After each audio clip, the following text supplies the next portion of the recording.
Hello everyone, आज हम सीपिया medicine पढ़ेंगे। सबसे पहले इसका कॉमन नेम कटल फिश होता है और ये हमें कटल फिश के इंक बैग से ही मिलती है। Cuttle fish is a mollusc, तो ये फाइलम मोलस्क को बिलोंग करता है। एंड सीपिया को हम वॉशर वुमेन्स रेमेडी भी कहते हैं। ऐसा क्यों? क्योंकि इसकी जो भी प्रॉब्लम्स होती हैं या तो वो एग्रावेट हो जाती हैं या फिर लॉन्ड्री वर्क से इसकी प्रॉब्लम्स बढ़ जाती हैं या फिर इसकी प्रॉब्लम्स होने लगती हैं लॉन्ड्री वर्क करने के बाद। तो इसलिए हम इसको वॉशर वुमेन्स रेमेडी भी बोलते हैं। इसके प्रूवर डॉक्टर हेनीमैन सर थे। सीपिया जो पेशेंट होता है वो चिली पेशेंट होता है, उसका थर्मल चिली होता है। और ये माइज्म कौन सा कवर करती है? ये सोरा और साइकोसिस दोनों माइज्म को कवर करती है। एंड इसका ये एक डीप एक्टिंग रेमेडी है, तो इसका duration of action 40 to 50 days रहता है। Now coming to the constitution, तो adapted to person of dark hair, rigid fibre but mild and easy disposition. तो सबसे पहले तो ये कि इनका जो ये पर्सन होता है, इनके हेयर कैसे होते हैं? डार्क हेयर होते हैं और रिजिड फाइबर, यानी कि ये मस्कुलर लोग होते हैं, यानी तगड़े लोग होते हैं। जैसे कि जो वुमन होती है ना, वो भी जो एक्चुअल में वुमन होती हैं वो कैसी होती हैं? सॉफ्ट सी होती हैं। बट सीपिया वुमन जो होती हैं ये रफ टफ वुमन होती है, ठीक है। उसके वैसे सीपिया जो होती है जनरली इसको वुमेन्स रेमेडी बोला जाता है। तो इसकी जो वुमन होंगी वो भी रिजिड फाइबर रखेंगी, यानी वो रफ टफ होती हैं, तो उनके अंदर सॉफ्टनेस एब्सेंट होती है। वुमन वाली क्या होती है? रिजिड फाइबर्स, ठीक है, रिजिड होती हैं वो। एंड माइल्ड डिस्पोजिशन, यानी स्वभाव कैसा रहेगा उनका? माइल्ड, ठीक है, यानी कि ना चीयरफुल ना उदास, माइल्ड। पॉट बेलिडनेस ऑफ मदर्स, ऐसी मदर्स जिनका पेट बाहर निकल आता है, यानी हाथ और पैर वो तो पतले होंगे पर अलग से पेट बाहर को निकल आएगा। Mental generals, anxiety with fear flushes of heat over face and head. तो क्या होता है? एंजाइटी।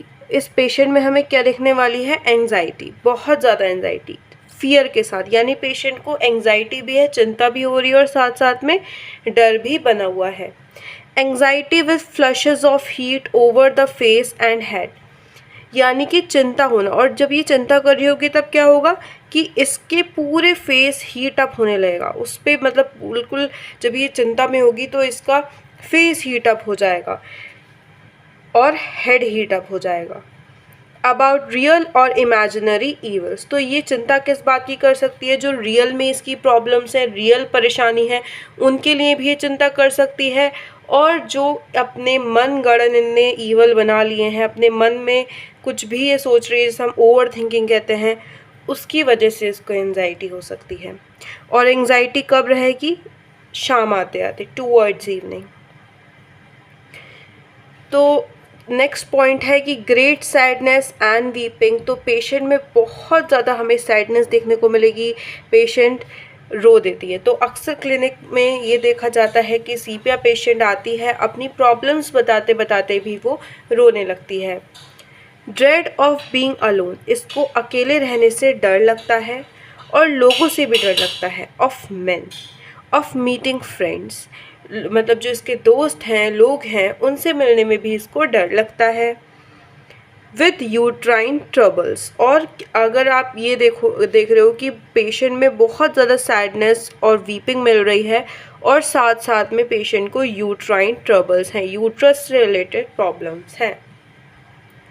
नाउ अगली चीज़ क्या देखते हैं? Indifferent, indifferent even to one's family, to one's occupation, यानी कि indifference का क्या मतलब होता है कि जैसे फॉर एग्ज़ाम्पल टीवी चल रहा है, आप उसके सामने बैठे हो पर आपका टीवी में ध्यान ही नहीं है, या सिंपल कह लो किसी चीज़ में मन ना लगना, ठीक है।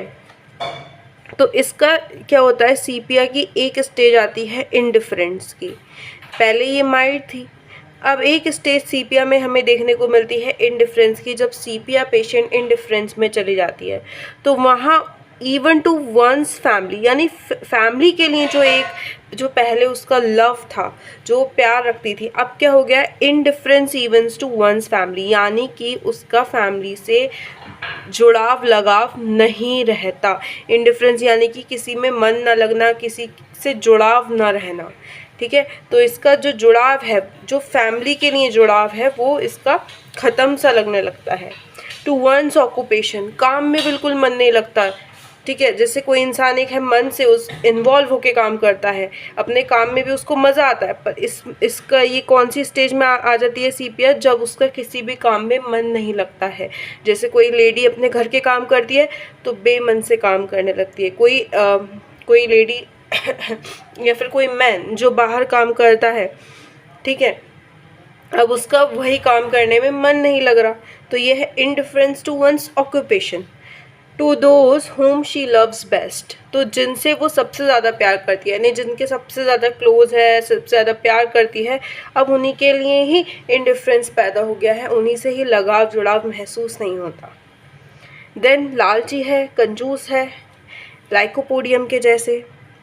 इंडोलेंट यानी कि आलस, कुछ भी नहीं करना चाहती, does not want to do anything, either work और प्ले, न मज़े करना चाहती, न प्ले खेलना चाहती, न काम करना चाहती, even an exertion to think, even सोचना भी नहीं चाहती, उसका वो दिमाग का मेंटल वर्क भी नहीं करना चाहती है। अब नेक्स्ट हम आगे बढ़ते हैं। Now physical generals, disease of woman specially those occurring during pregnancy, तो महिलाओं में होने वाली ऐसी डिजीज़ जो कि प्रेगनेंसी के टाइम पे हो रही हैं, चाइल्ड बेड के टाइम पर हो रही हैं और लैक्टेशन के टाइम पर हो रही हैं। चाइल्ड बेड यानी कि डिलीवरी के टाइम पर हो रही हैं और लैक्टेशन के टाइम पर हो रही हैं। To disease attended with sudden prostration and sinking faintness, तो जिसमें ऐसी डिजीज़ जिनमें अचानक से पेशेंट में बहुत ज़्यादा वीकनेस आ जाती है, तो क्या हो जाता है कि अचानक से पेशेंट बहुत ज़्यादा वीक फील करने लगता है, और सिंकिंग फेंटनेस यानी कि बहुत ही ज़्यादा, जैसे कि बीपी लो में होता है ना, पेशेंट जैसा फील करता है, ऐसी फेंटनेस इसमें आती है। ऐसी डिजीज़ेस जिसमें कि इस तरीके की कंडीशन आ रही है, सडन प्रोस्ट्रेशन और सिंकिंग फेंटनेस, उसमें हम सीपीआर सोच सकते हैं। The washerwoman's remedy complaints that are brought on by or aggravated by laundry work, जो कि मैंने आपको स्टार्टिंग में ही बताया था कि हम इसे washerwoman's remedy इसलिए कहते हैं बिकॉज इस वुमन की या इस सीपीआर पेशेंट की कंप्लेंट जो होती हैं वो या तो एग्रवेट हो जाती हैं लॉन्ड्री वर्क करने के बाद, या फिर लॉन्ड्री वर्क के कारण ही हुई हैं। फिर next, pain extends from other part to the back, तो अदर पार्ट से, जैसे कि पैर से शुरू हुआ और बैक में ख़त्म हो रहा है, या हाथों से शुरू हो रहा है बैक में ख़त्म हो रहा है, तो पेन बाकी बॉडी पार्ट से एक्सटेंड करते हैं बैक तक। Are attended with shuddering, particularly sensitive to cold air, तो हमने स्टार्टिंग में पढ़ा है कि जो सीपिया का पेशेंट होता है वो चिली होता है, तो ये कोल्ड एयर के लिए सेंसिटिव होती है, चिल सो ईजली।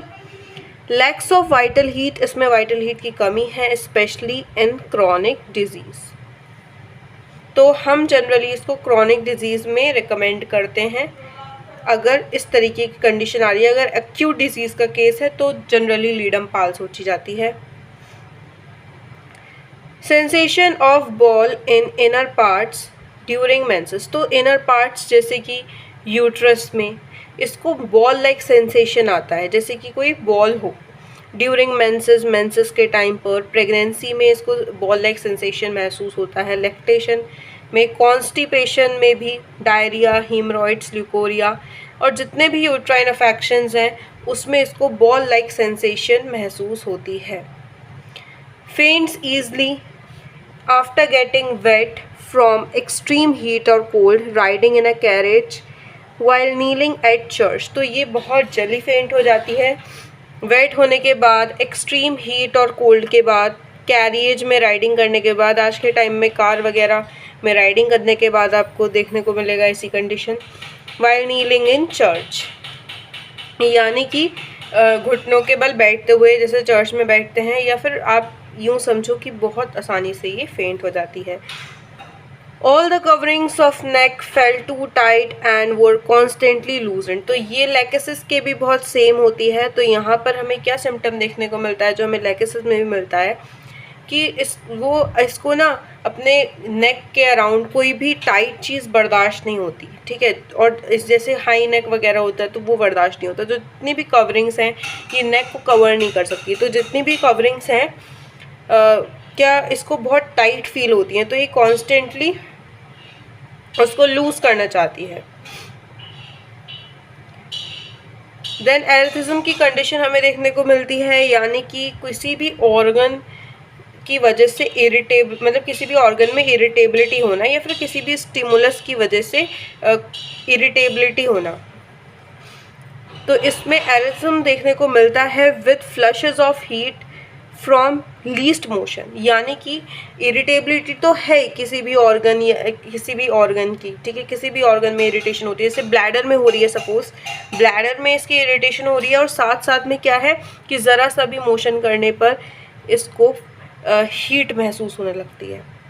एंग्जाइटी के साथ साथ विद एंग्जाइटी एंड फेंटनेस चक्कर से महसूस होना या फिर बहुत वीकनेस महसूस होना, जैसे कि हमें अक्सर बीपी लो में देखने को मिलता है। Followed by perspiration over whole body. तो इसको क्या रहता है कि पूरे शरीर में पर पसीना रहेगा, ठीक है।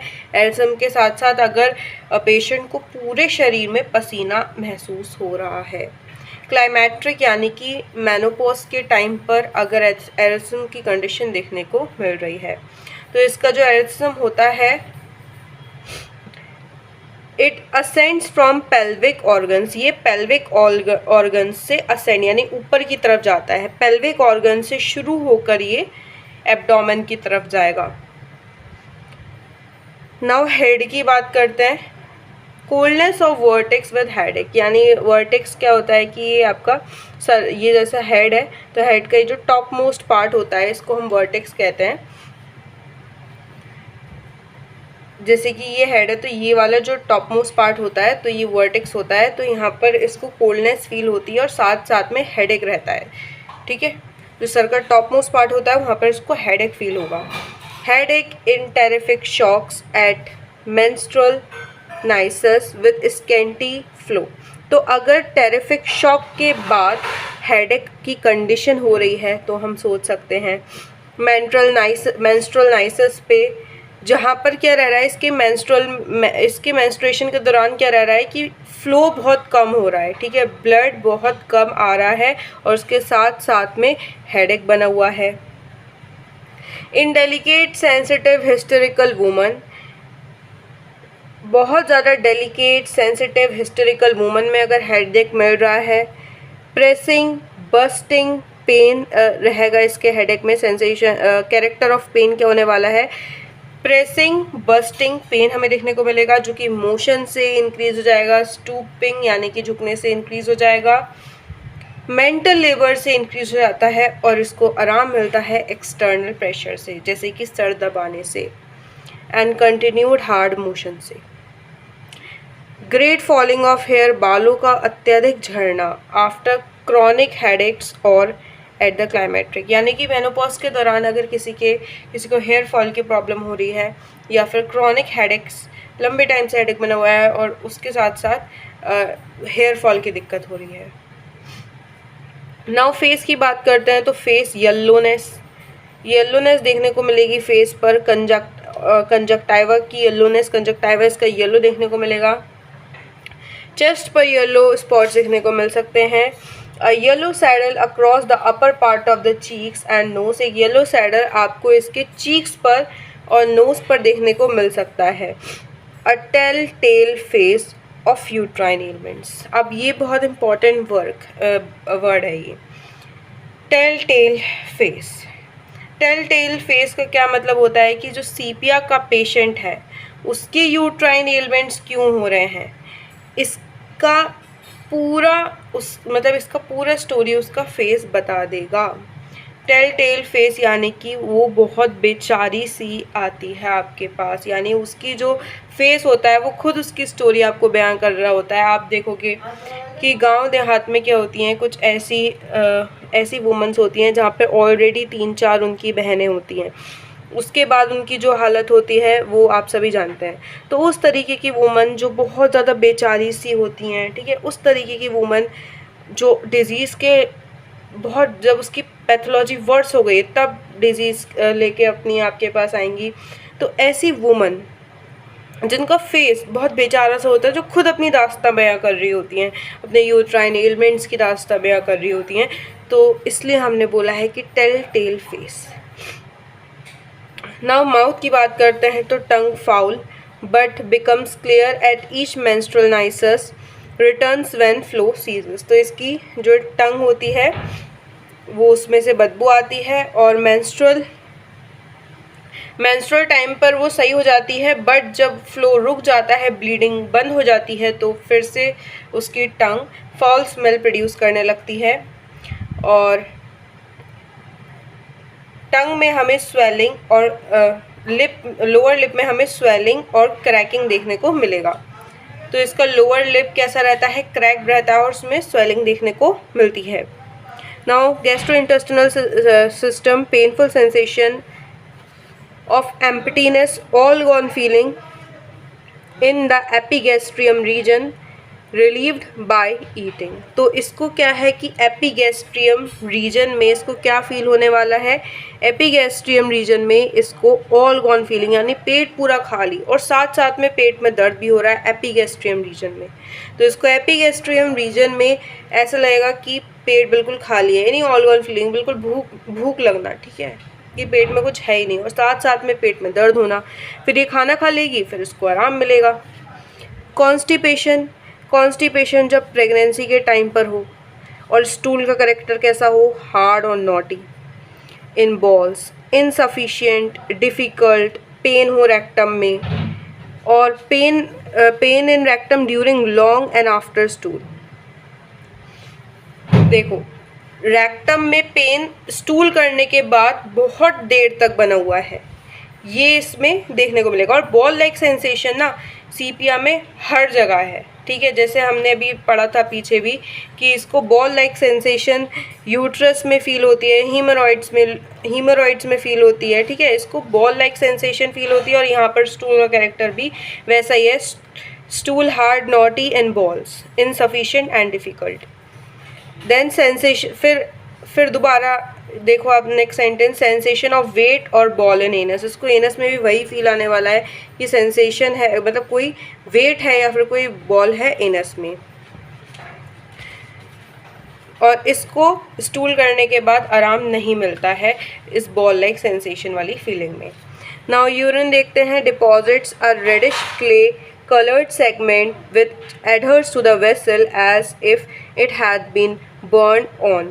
तो इस जब ये यूरिन पास करती है तो एक रेडिश क्ले कलर्ड का जो सेडिमेंट होता है वो पॉट पर जमा हो जाता है,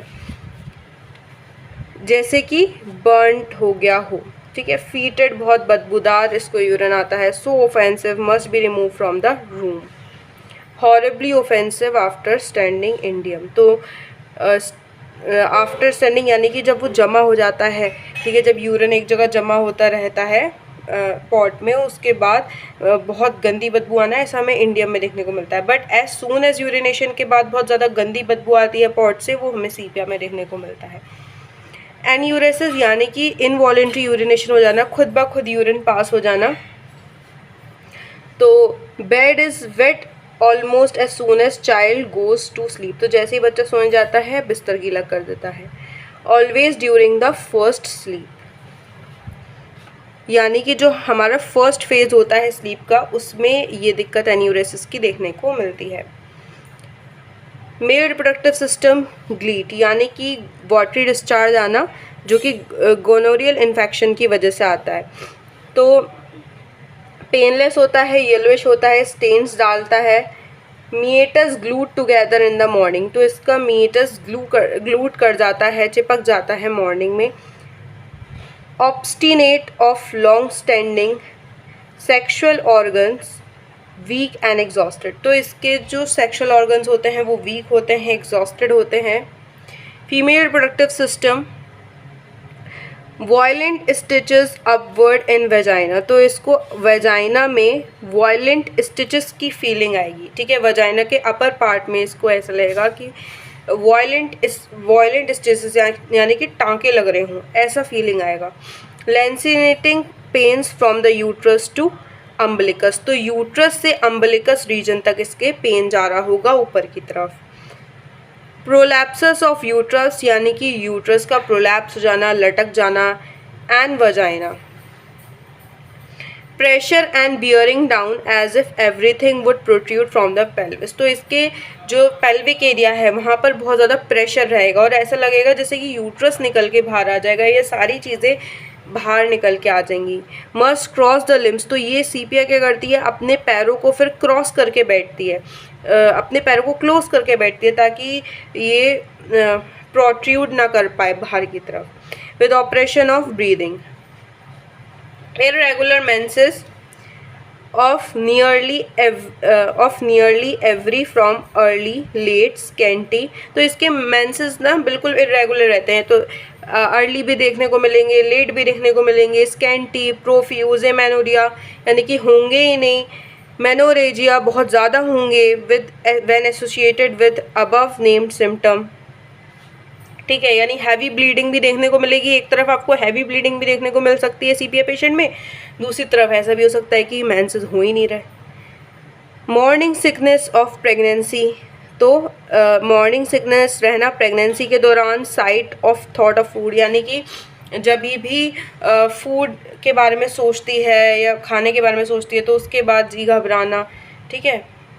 the smell of cooking food nauseates, खाना बनता है तो उसकी स्मेल से इसको नौशा फील होने लगता है, जी घबराने लगता है।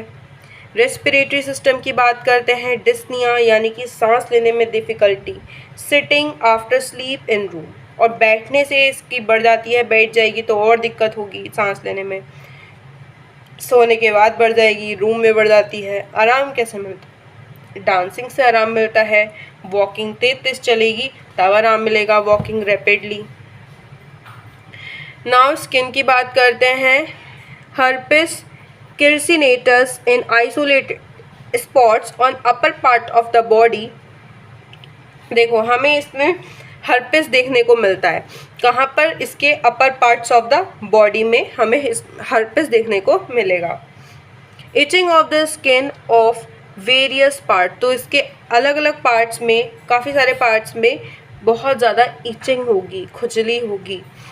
ऑफ एक्सटर्नल जेनेटलिया, एक्सटर्नल जेनेटलिया में हमें इचिंग देखने को मिल रही है।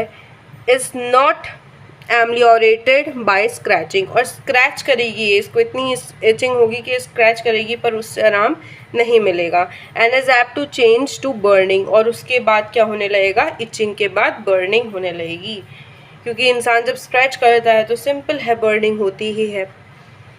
देन मॉडलिटीज़ देखते हैं, एग्रावेशन आफ्टरनून में रहेगा या फिर इवनिंग में इसकी दिक्कतें बढ़ जाती हैं।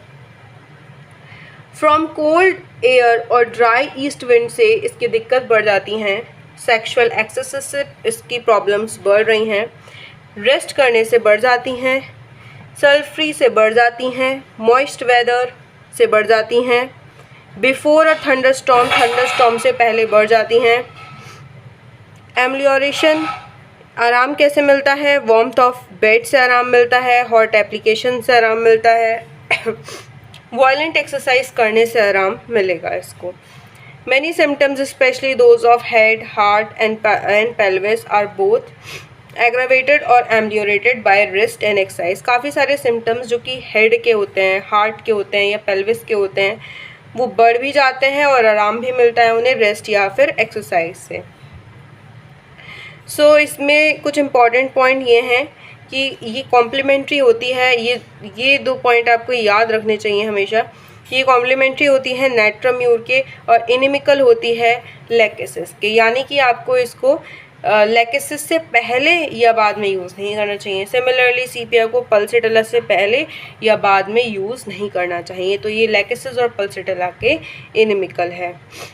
तो क्योंकि ये डीप एक्टिंग रेमेडी है इसलिए इसको आप एक डोज इसका आप कई सारे वीक्स तक चला सकते हैं, यानी एक डोज इसका काफ़ी हफ्तों तक काम करेगा।